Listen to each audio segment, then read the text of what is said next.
Ini bayangkan aja kalau misalkan setiap hari minus kita itu 10.000, kalau misalkan 1 bulan itu berapa ribu gitu kan, berapa ratus kan jadinya. Dan itu benar-benar menjadi beban ketika kita kerja di Indomaret. Dan sebelumnya dijelaskan bahwasanya salah satu penyebab resign-nya seseorang, penyebab resign-nya karyawan di Indomaret yaitu adalah ketidaknyamanan yang ada di dalam toko. Jadi kerjanya itu nggak enak lah gitu.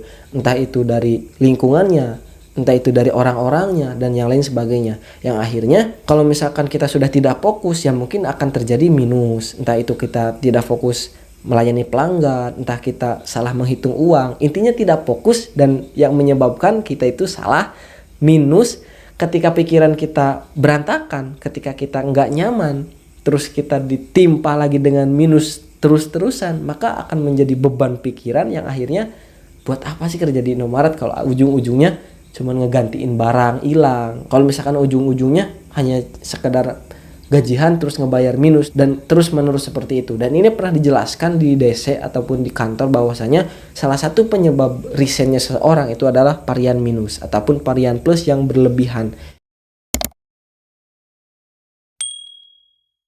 Assalamualaikum warahmatullahi wabarakatuh. Kembali lagi bersama saya Durun Apis. Di channel Durun Apis ini kalian akan mendapatkan informasi yang bermanfaat seputar pekerjaan.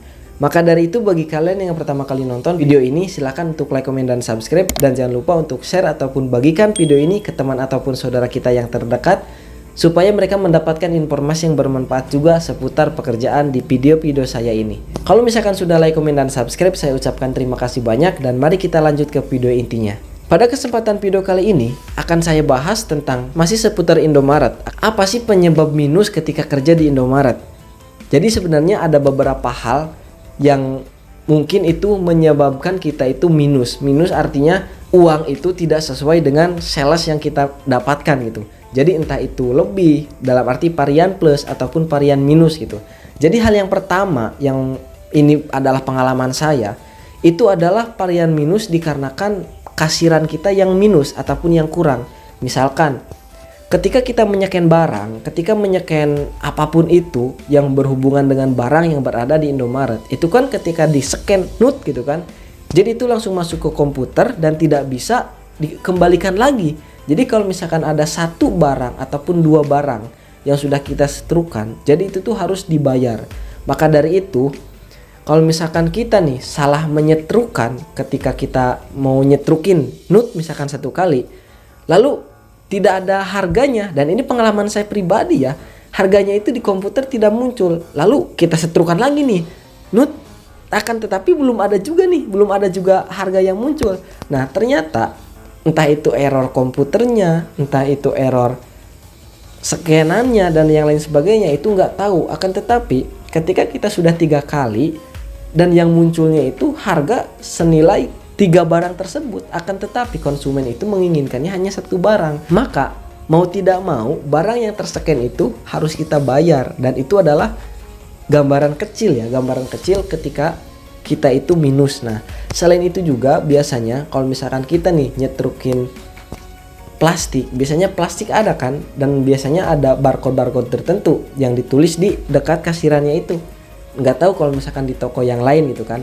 Jadi kalau misalkan kita nyetrukin satu itu aja, satu plastik aja, harganya kan ada yang 100 rupiah sampai ada yang 200 rupiah kalau misalkan di toko reguler.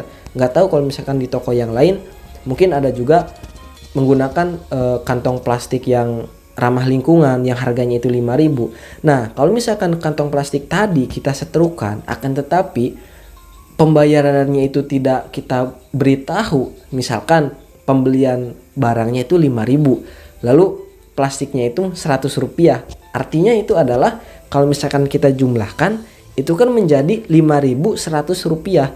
Nah biasanya kalau misalkan kita malas ataupun tidak ingin ribet lah, biasanya yang kecil-kecil itu tuh kita jadikan dibulatkan saja, ya udah jadi 5.000 aja, padahal itu tuh menggunakan biaya gitu. Nah maka dari itu kalau misalkan kita lupa ataupun kita nggak menyebutkan yang 100 rupiahnya itu, maka itu akan menjadi beban ke kasiran kita. Dan kalau misalkan minus, misalkan gini aja deh, kalau misalkan satu orang, dua orang ya mungkin cuma 200 perak gitu kan. Tapi kalau misalkan bayangin aja 10 sampai 20 orang itu bisa sampai berapa ribu tuh, bisa sampai berapa belas ribu kalau misalkan memang banyak sekali gitu. Dan selain itu juga kalau misalkan minus yang tidak diketahui, biasanya saya dengar-dengar gitu kan di informasi di luaran sana bahwasanya ada permainan orang yang di atas kita. Akan tetapi nggak usah seujon ataupun nggak usah bersangka ke situ lah. Intinya mungkin kita itu kurang teliti aja, dan itu adalah pikiran saya.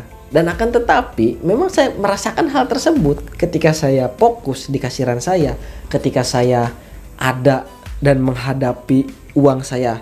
Maka uang saya itu paling minus itu ya malah plus ya. Terkadang plus dari kembalian pelanggan yang misalkan ibu 200 rupiahnya nggak ada, nggak apa-apa misalkan. Nah itu semua kadang-kadang kembalinya ke kita, dan bukan kita yang makan, akan tetapi kita setorkan semua dan itu menjadi varian plus. Jadi varian itu ada plus ada minus. Nah varian plus biasanya kalau misalkan nggak terlalu banyak ya paling 500 rupiah, paling banyak ya 4.000 lah, ini pengalaman saya. Akan tetapi kalau misalkan sudah minus 5.000, 6.000, kalau misalkan keseringan itu kan ke penilaian kitanya ke kantornya nggak baik, dan kita itu harus mengeluarkan uang sebanyak itu, sebanyak minus yang kita lakukan di toko kita ataupun di kasiran kita. Ini bayangkan aja kalau misalkan setiap hari minus kita itu 10.000, kalau misalkan 1 bulan itu berapa ribu gitu kan, berapa ratus kan jadinya. Dan itu benar-benar menjadi beban buat kita ketika kita kerja di Indomaret. Dan sebelumnya dijelaskan bahwasanya salah satu penyebab resign-nya seseorang, penyebab resign-nya karyawan di Indomaret yaitu adalah yang pertama ketidaknyamanan yang ada di dalam toko. Jadi kerjanya itu nggak enak lah gitu, entah itu dari lingkungannya, entah itu dari orang-orangnya dan yang lain sebagainya, yang akhirnya kalau misalkan kita sudah tidak fokus ya mungkin akan terjadi minus. Entah itu kita tidak fokus melayani pelanggan, entah kita salah menghitung uang, intinya tidak fokus, dan yang menyebabkan kita itu salah minus. Ketika pikiran kita berantakan, ketika kita nggak nyaman, terus kita ditimpa lagi dengan minus terus-terusan, maka akan menjadi beban pikiran yang akhirnya buat apa sih kerja di Indomaret kalau ujung-ujungnya cuman ngegantiin barang hilang, misalkan ujung-ujungnya hanya sekedar gajian terus ngebayar minus terus menerus seperti itu. Dan ini pernah dijelaskan di DC ataupun di kantor bahwasanya salah satu penyebab resignnya seseorang itu adalah varian minus ataupun varian plus yang berlebihan. Dikarenakan varian plus ataupun minus juga itu tidak baik buat toko dan buat kita sendiri.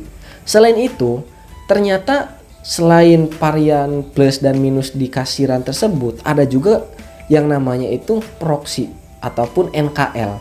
Jadi NKL itu intinya ketika kita audit itu ya pengecekan barang selama 1 bulan sekali mungkin, ataupun ada juga yang 3 bulan sekali kalau misalkan di kota-kota tertentu ataupun di Indomaret tertentu.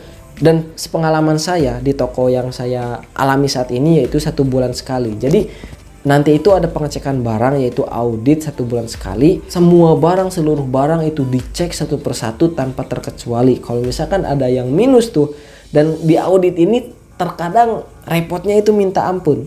Kalau misalkan audit nih, ada orang yang libur kan, itu tuh harus ke toko terlebih dahulu, harus membantu dan mengecek barang-barang semua yang ada di dalam toko tersebut. Ya bayangin aja, segimana banyaknya sih barang dari hal yang terkecil yang ada di Indomaret sampai yang terbesar itu harus dicek semua dan harus klop gitu antara tim IC. Tim IC itu adalah orang yang mengecek lah intinya, dan data dan fisik yang ada di toko seperti itu. Dan kalau misalkan kita itu minusnya 1 juta misalkan ataupun 2 juta, ya udah kita tekor abis-abisan gitu. Dan kalau misalkan sesuai SOP-nya, kita itu mengganti sesuai dengan jabatan. Kalau misalkan chief ataupun kepala toko itu nilainya itu nilai NKL dikali 2,5%. Kalau misalkan bawahnya ataupun asistennya itu dikali 2. Kalau misalkan di bawahnya lagi MD yaitu dikali 1,5.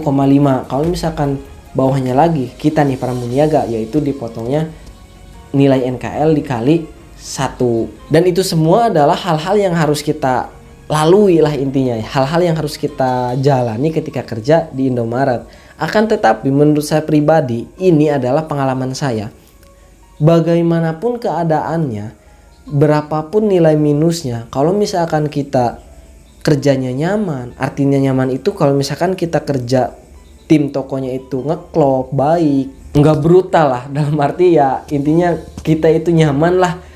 Mungkin masalah varian plus ataupun varian minus ini bisa kita tanggung dulu lah, bisa kita kebelakangkan dulu. Yang terpenting adalah kita nyaman dulu kerjanya gitu. Dan ini pengalaman saya pribadi bahwasanya benar-benar kok gini gitu kerja di Indomaret itu, kok ternyata seperti ini. Dan memang sebelumnya belum pernah saya bayangkan dan belum saya pikirkan bahwasanya kerjanya itu seperti ini. Ya kalau sekarang kita jalanin aja, kita laksanakan aja. Semoga ini adalah jalan yang terbaik untuk kita semua. Kalau misalkan kalian mungkin merasa nggak nyaman ataupun mungkin kalian itu nggak klop dengan timnya, ya jalanin aja dulu. Siapa tahu kedepannya ada yang membuat kita lebih nyaman di toko. Oke, saya Durun Napis undur diri. Sekian dan terima kasih. Jangan lupa untuk like, komen, dan subscribe.